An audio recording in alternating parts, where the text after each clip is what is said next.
అనుదిన నిత్య జీవపు మాటలు. దేవునామానికి మహిమ కలుగునుగాక. దేవుని వాక్యాన్ని చదువుకుందాము. యెహోవా, నా మాటలు చెవిని పెట్టుము, నా ధ్యానము మీద లక్ష్యముంచుము.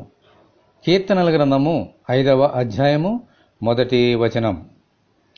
మన నోటి నుండి వచ్చు మాటలను పైన దేవుడు, క్రింద మనుషులు ఎప్పుడూ గమనిస్తూనే ఉంటారు. ఆ మాటలను మనము కూడా గమనిస్తూ ఉండాలి. విస్తారమైన మాటలలో దోషము ఉండక మానదని లేఖనము బోధిస్తోంది. అలాగే మన మాటలు కృపాసహితముగా ఉండాలని కూడా బోధిస్తోంది.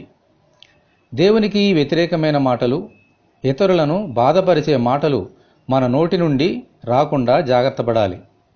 అప్పుడే మన నోటి నుండి వచ్చు స్తుతులు, ప్రార్థనలు ఆయన అంగీకరిస్తారు. అలాగే దేవానాత్రములు దేవుని వాక్యమును ధ్యానించినప్పుడు మన యందు లక్ష్యముంచి దేవుని వాక్యములో లోతైన అనుభవంలోనికి నడిపిస్తారు. ఇటువంటి కృప కొరకు మనమందరము దేవుని ప్రార్థన చేసుకుందాము.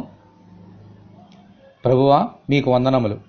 మా నోటి మాటలు, మా హృదయ ధ్యానము ఎల్లప్పుడూ మీకు అంగీకారంగా ఉండినట్లు అనుగ్రహించమని, ఈ వాక్యము వింటున్న నీ బిడ్డలందరినీ అలాగున దీవించమని ప్రభువైన యేసుక్రీస్తు ద్వారా ప్రార్థన చేయుచున్నాము తండ్రి. ఆమెన్.